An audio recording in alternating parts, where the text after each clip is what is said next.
Shadow Minister Andrew Rosindell. Thank you, Madam Deputy Speaker, and may I start by congratulating my honourable friend, the member for Strangford, for securing this vitally important debate here in the Chamber this afternoon, and for continuing the noble work of his predecessor, our former colleague Fiona Bruce, as chairman of the all-party parliamentary group for freedom of religion and belief. I would also like to thank the Backbench Business Committee for granting this debate this afternoon, and it is indeed a privilege to respond on behalf of His Majesty's most loyal opposition. Madam Deputy Speaker, Pakistan is a Commonwealth partner, and our paths have been intertwined for an important part of our shared history. The UK and Pakistan have a close and long-standing relationship, underpinned by very strong links between our peoples, especially through the Commonwealth of Nations. And I'm intrigued and very pleased, to be honest, to hear the passion of some of the members this afternoon that have spoken, of all sides, to follow the member for Sutton and Cheam, who spoke passionately about the persecution of the Ahmadi people. We rarely agree on things, but the right honourable member for Hayes and Harlington, I have to say, spoke passionately as well about his own community, and he quoted from what the Ahmadi community say: love for all, hate for none. Is there a single member of this House that could ever disagree with that? And of course, the member for Wimbledon, who represents a large community with the mosque, which I believe is in Morden, but I now think is part of his constituency. I know the mosque he's referring to, and I've learned a lot about the Ahmadi community this afternoon, and it is really deeply distressing to hear of some of the incidents that have occurred, and not least the member for Howes Owen, who spoke from experience, having represented Her Majesty's government perhaps in Islamabad as a diplomat. I in fact went to Pakistan as a member of the Foreign Affairs Committee some years ago, and I thank him for his service, but relaying the experience and the examples of some of the horrendous persecution that have taken place. So I think we are united, Madam Deputy Speaker, in this House in standing up for freedom of religion and wanting to see a change to what is clearly completely wrong taking place, some of the incidents and some of the persecutions we've been hearing about today in Pakistan.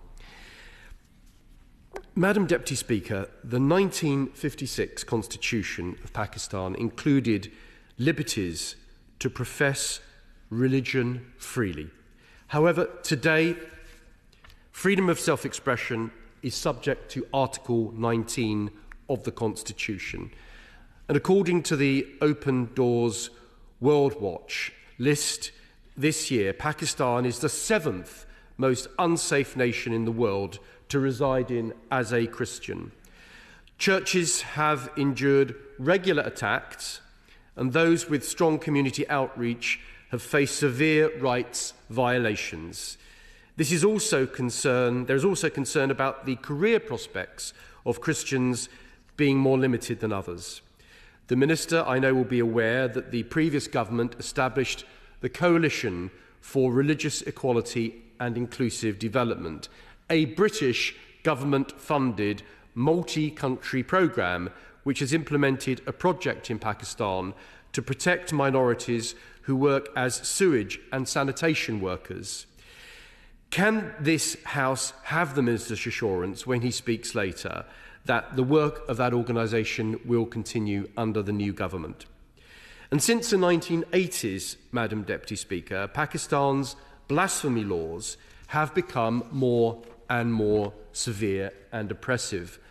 Ahmadis have been subject to blasphemy laws which carry the punishment of 3 years imprisonment and severe fines, most notable of which is Ordinance 20, which prohibits Ahmadis from publicly practising their Islamic faith and forbids them from using sacred texts, for praying purposes. That simply cannot be right.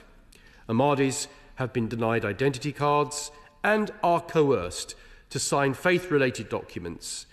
I know that the ministers in previous governments have raised this issue of the Ahmadi Muslims in Pakistan and with Pakistan's Foreign Minister and High Commissioner. And given we have several cases of brutal extrajudicial killings of Ahmadi Muslims in recent months, some being high-profile members of their community, I hope that we will receive the Minister's reassurance today that this will indeed remain the case and that ministers will be continuing to press our counterparts in Islamabad and indeed the High Commissioner here in London about the issues that have been raised in today's debate. Despite making up only 2% of the Pakistani population, Christians are subject to roughly a quarter of all accusations of blasphemy. Anyone openly calling for reform of blasphemy laws are openly threatened by radicals.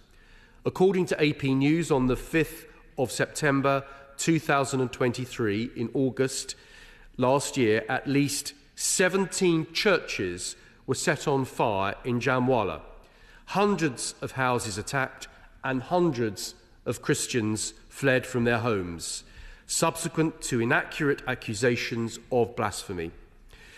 I was pleased that the Foreign Secretary at that time raised these attacks against Christians in Jamwala with Pakistan's Prime Minister in September of last year. Additionally, in August, Lord Ahmed, the then Foreign Office Minister, wrote to Pakistan's caretaker Foreign Minister urging the government to ensure the safety of the Christian community following these atrocious attacks. These reprisals are not restricted to Christians and Ahmadi Muslims, unfortunately. Hindus, too, have been subjected to increased violence. In July of 2023, a Hindu temple in the Sindhu province of Pakistan was attacked, and in June 2022, a Hindu temple in Karachi was also destroyed.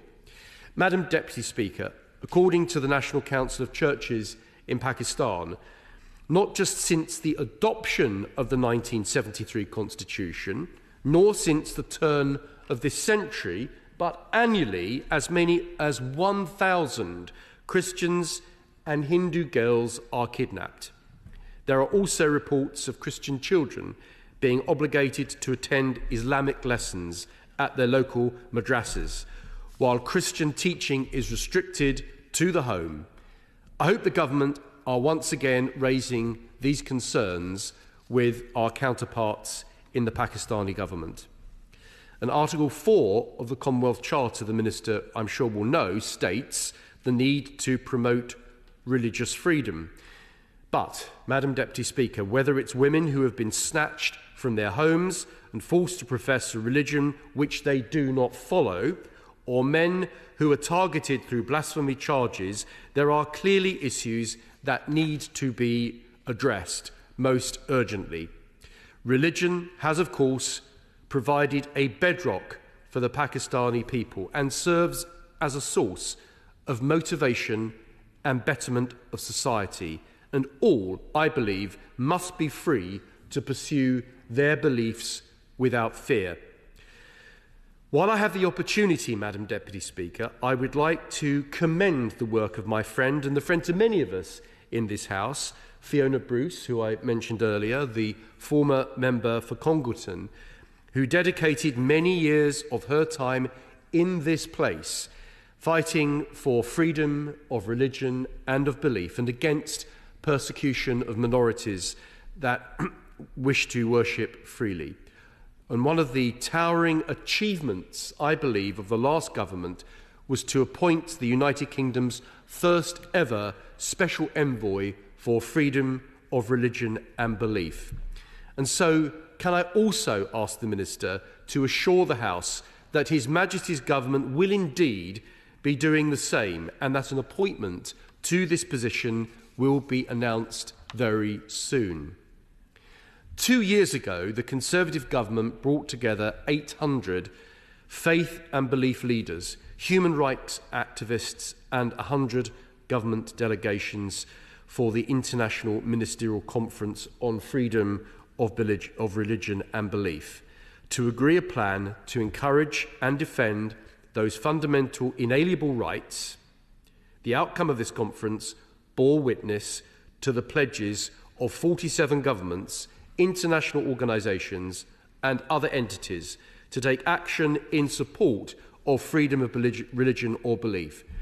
Through soft power of our diplomatic network, the previous government was able to solidify coalitions of support to protect freedom of religion or belief for all within international bodies and through a multilateral framework, hardening obligations for states to uphold their human rights obligations. And so I sincerely hope that once again the government will continue the work of the last government in the previous Parliament. Madam Deputy Speaker, on a separate note, earlier this year the Conservative government put on record its serious concerns about the fairness and lack of inclusivity of Pakistan's recent election. We were clear we regretted that not all parties were allowed to contest the elections and that legal processes were used to prevent some political leaders from participation and to prevent the use of recognisable party symbols. As I'm sure the House is also aware, restrictions were imposed on internet access on polling day, and there were significant delays to the reporting of results and claims of irregularities on the counting process. I believe that the new Labour government needs to urge the authorities in Pakistan to uphold fundamental human rights. Those I've already touched on and many other members have today, as well as other important freedoms, including free access to information. The rule of law must be unflinchingly upheld. And to be crystal clear, that includes the right to a fair trial.